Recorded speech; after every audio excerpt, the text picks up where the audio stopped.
सुंदर विचार, सुंदर सुविचार. मेहनत आणि नशीब. जेव्हा तुम्ही प्रामाणिकपणे मेहनत करता, तेव्हा नशीबही तुम्हाला साथ देऊ लागते. सतत प्रयत्न.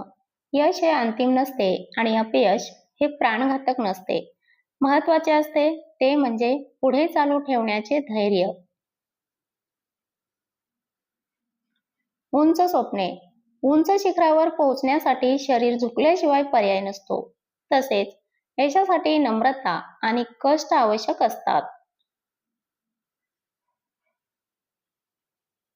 दिवसाची सुरुवात. सकाळचा एक छोटासा सकारात्मक विचार तुमचा संपूर्ण दिवस बदलून टाकू शकतो.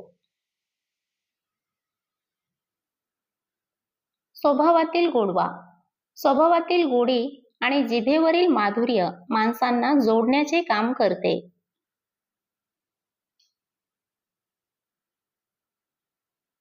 बदल घडवा. जेव्हा आपण स्वतःला अधिक चांगले बनवण्याचा प्रयत्न करतो, तेव्हा आपल्या सभोवतालच्या गोष्टीही आपोआप चांगल्या वाटू लागतात.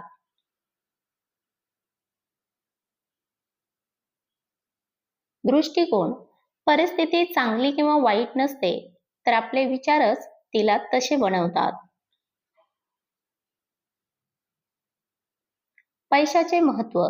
भरलेला खिसा जगाची ओळख करून देतो, पण रिकामा खिसा जगातील खऱ्या माणसांची ओळख करून देतो.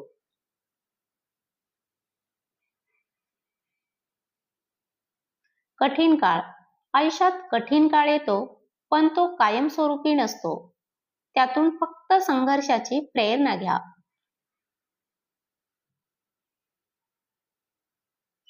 भविष्य बदलणे. तुम्ही तुमचे भविष्य एका रात्रीत बदलू शकत नाही, पण तुमच्या सवयी बदलू शकता आणि तुमच्या चांगल्या सवयी तुमचे भविष्य नक्कीच बदलतील. नवी सुरुवात. जीवनातील प्रत्येक दिवस ही एक नवीन सुरुवात आहे. ती पूर्ण उत्साहाने आणि सकारात्मकतेने जगा.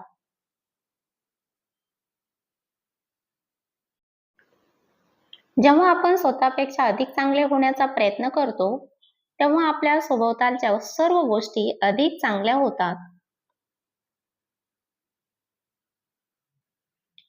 प्रेरणा ही आतून येणारी आग आहे.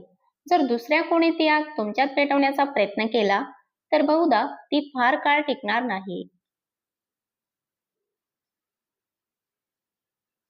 आयुष्यात मला हे आढळून आले आहे की जर तुमची खरोखरच इच्छा असेल, तर तुम्हाला हव्या असलेल्या जवळपास कोणत्याही ठिकाणी पोहोचण्याचे मार्ग आहेत. पुढे जाण्याचे रहस्य म्हणजे सुरुवात करणे. सुरुवात करण्याचे रहस्य म्हणजे तुमची गुंतागुंतीची आणि प्रचंड वाटणारी कामे लहान, व्यवस्थापित करण्यायोग्य कामांमध्ये विभागणे आणि मग पहिल्या कामाला सुरुवात करणे. तुमच्या वेळापत्रकात काय आहे याला प्राधान्य देणे महत्त्वाचे नाही, तर तुमच्या प्राधान्य क्रमांकाचे वेळापत्रक बनवणे महत्त्वाचे आहे. तुम्ही जिंकण्यासाठी जन्माला आला आहात, पण विजेता होण्यासाठी तुम्हाला जिंकण्याचे नियोजन करावे लागेल. जिंकण्याची तयारी करावी लागेल आणि जिंकण्याची अपेक्षा ठेवावी लागेल. अडकल्यावर संतापून काही उपयोग नाही.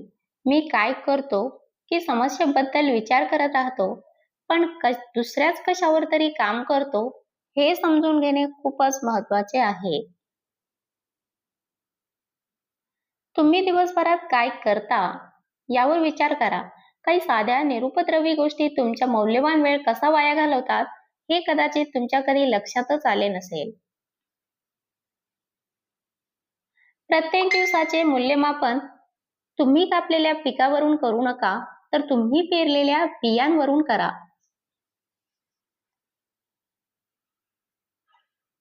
कोणत्याही कलेचा सराव करणे, मग तो कितीही चांगला किंवा वाईट असो, हा तुमच्या आत्म्याच्या वाढीचा एक मार्ग आहे, म्हणून ते करा. सर्जनशीलतेमध्ये गोष्टीकडे वेगळ्या दृष्टिकोनातून पाहण्यासाठी अपेक्षितांचे मोडणे समाविष्ट आहे.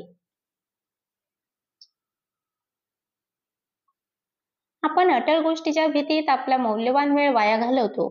त्याऐवजी तो वेळ आपण कुटुंबावर प्रेम करण्यात, मित्रांना जपण्यात आणि आपल्या आयुष्यात जगण्यात वापरणे शहाणपणाचे ठरेल. ओझे पेलण्याची मानवी क्षमता बांबूसारखी आहे. ती पहिल्यांदा पाहिल्यावर वाटेल त्यापेक्षा कितीतरी अधिक लवचिक असते.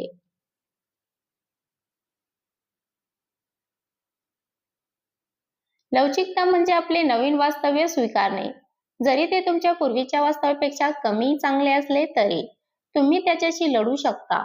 तुम्ही जे गमावले आहे त्याबद्दल ओरडण्याशिवाय काहीही करू शकत नाही किंवा तुम्ही ते स्वीकारून काहीतरी चांगले निर्माण करण्याचा प्रयत्न करू शकता. ओक वृक्षाने वाऱ्याशी झुंज दिली आणि तो मोडला, तर विलो वृक्ष गरजेपोटी वाकला आणि टिकून राहिला.